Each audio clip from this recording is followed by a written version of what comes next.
नमस्ते फ्रेंड, आप सभी का एक बार फिर से वेलकम। और friend, discussion on residual issue with IBA जो 26 अगस्त को हुआ था, उसके बारे में एआईबीओए ने, all India bank officers association ने अपना सर्कुलर रिलीज किया है। और शुरुआती सर्कुलर में जो फॉर्मल बातें होती हैं और कौन कौन पार्टिसिपेट किए, आईबीए की तरफ से Shri Rajneesh Karnatak, chairman negotiating committee, Shri SL Jain, MD and CEO Indian bank, Shri R K Sharma, MD and CEO Indian bank IDBI bank, Shri Nidhu Saxena, MD and CEO bank of Maharashtra, Shri Rajesh Ingle, CGM bank of India, and Shri Gopal Murli Bhagat from deputy CEO IBA, and Shri Brajeshwar Sharma, the senior HR adviser IBA. और जैसा कि formal शुरुआत होती है, लेकिन उस पर main stress था कि डिपॉजिट्स और लेंडिंग मिसमैच कर रहा है। इस बारे में इंडस्ट्री पे जो वित्त मंत्री ने, आरबीआई के गवर्नर ने इस बात पे स्ट्रेस दिया था, उसके बारे में जानकारी दी गई और कहा गया कि हमें डिपॉजिट्स पे ध्यान देना चाहिए क्योंकि इंडस्ट्री की प्रॉब्लम है। और जो आईडीबीआई के एमडी थे, उन्होंने ये भी कहा कि बैंकों के सामने साइबर सिक्योरिटी का भी एक थ्रेट है। और उसके बाद श्री ब्रजेश्वर शर्मा ने पीएलआई के बारे में बात किया और ये बताया कि हेल्थ इंश्योरेंस के लिए हॉस्पिटल स्कीम के लिए आरएफपी फ्लोट कर दिए गए हैं। और पीएलआई के बारे में जानकारी दी कि जो पीएलआई का मैट्रिक्स है, उसमें जो 11 मैट्रिक्स थे, उसमें से आपस में एक म्यूचुअल अंडरस्टैंडिंग से 5 मैट्रिक्स के बारे में डिसाइड किया गया था कि उसको लिया जाएगा। और फिर उसके बाद जो मेन मुद्दा था, जो रेजिडुअल इश्यूज का, वो शुरू किया गया। और जैसा कि आपको कुछ मैंने बताया भी था कि 5 डे बैंकिंग के बारे में as it is no development. जैसा कि पहले भी पता है कि आईबीए ने अपनी तरफ से जो प्रपोजल रिकमेंड करके मिनिस्ट्री में भेजा है, वो मिनिस्ट्री में अभी ऐसे ही ठप रखा हुआ है। लीव बैंक के बारे में कुछ नोट आईबीए ने प्रेजेंट किया, जिसके बारे में ये था कि अभी टैक्स एंगल से इसका डिस्कशन होना चाहिए, एग्जामिन होना चाहिए, ताकि वो फाइनल हो सके। यानी वो अभी फाइनल नहीं हुआ है। That is also pending as a residual in further meeting. Insurance backed hospitalisation scheme के बारे में RFP has been floated. The developments in this regard will be shared. Conveyance allowance of the physically challenge staff, जो पहले ही circular release हो गया है कि जो 400 था वो 600 कर दिया गया। Income tax exemption on the contribution of 4% made to NPS order in the current budget, the same has been taken care of by the government। जो मेन मुद्दा है, implementation, updation, pension and ex-gratia to private sector bank। IBA stated that the matter is resting with the apex court।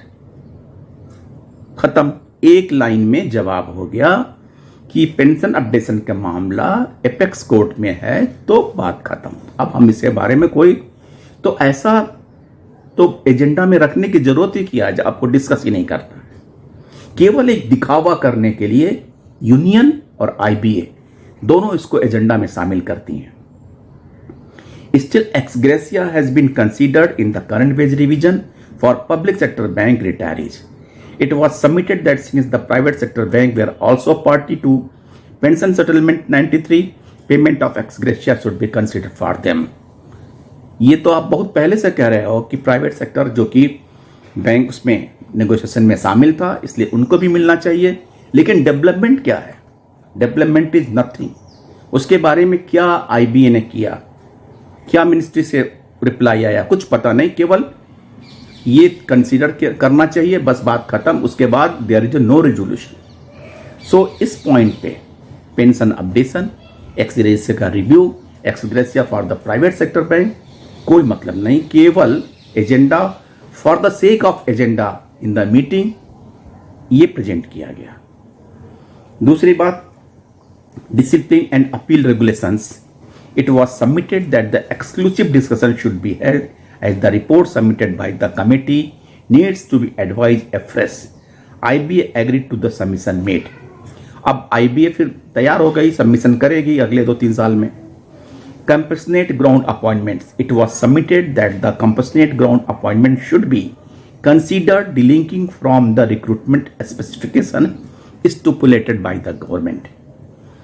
SMG Scale 5 officer retired between 1st November 17 to 31st October 20 should be given the benefit of the first stagnation increment for the purpose of pension with effect from 1st November 24.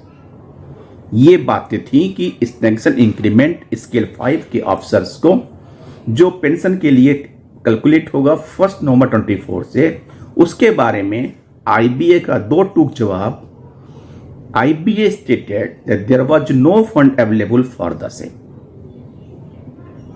IBA का 2 टूक जवाब.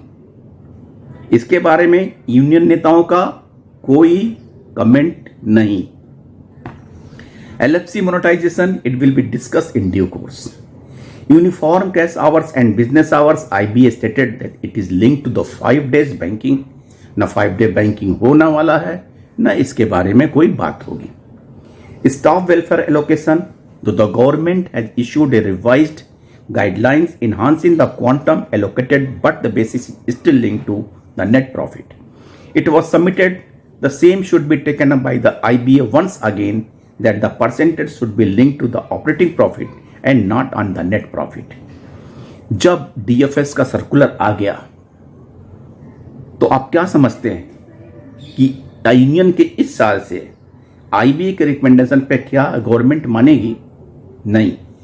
जब ministry के पास ये pending था तब आपने जोर नहीं दिया. तो अब once it has been decided तो डिसाइडेड. अब ऑपरेटिंग प्रॉफिट का बात कहाँ आता है? खैर, इतने लंबे चौड़े एजेंडा में ऐसा कोई एजेंडा आपको नहीं मिला होगा जो रिजॉल्व हो गया. रह गया फिजिकली चैलेंज हैंडीकैप एम्प्लॉइज के ट्रांसपोर्टेशन अलाउंस का, वो ऑलरेडी सर्कुलेट हो चुका है. सो ऐसा कुछ नहीं है. हर बात में IBA की तरफ से 2 टूक जवाब. हाँ, ये जरूर है कि meeting for the sake of meeting, लेकिन पेंशन अपडेशन के मामले में मैं यहां कह सकता हूं कि कितना निगेटिव अप्रोच यूनियंस का है. तो वो क्या उम्मीद करते हैं कि MC सिंगला केस में, बैंक पेंशन अपडेशन केस में उनके तरफ से क्या पैरवी की जाएगी. और दिक्कत की बात है कि कोर्ट भी बैंक रिटायरीज की प्रॉब्लम को नहीं रियलाइज कर रहा है. Thank you friends. नमस्ते.